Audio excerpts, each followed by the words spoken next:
மாவட்ட செயற்குழு கூட்டம்.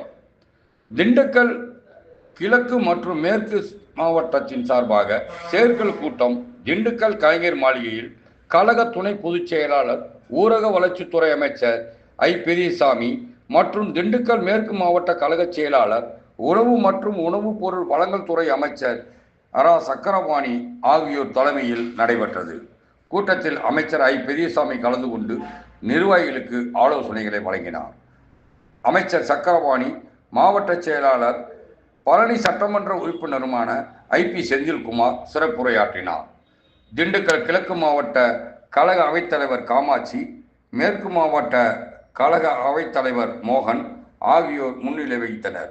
வேடசந்தூர் சட்டமன்ற உறுப்பினர் காந்திராஜன், முன்னாள் நத்தம் சட்டமன்ற தொகுதி உறுப்பினர் ஆண்டியம்பலம் மற்றும் திண்டுக்கல் கிழக்கு மேற்கு மாவட்ட கழக நிர்வாகிகள், தலைமை செயற்குழு உறுப்பினர்கள், தலைமை பொதுக்குழு உறுப்பினர்கள், மாநகர பகுதி, ஒன்றியம், பேரூர் கழக செயலாளர்கள் கலந்து கொண்டனர்.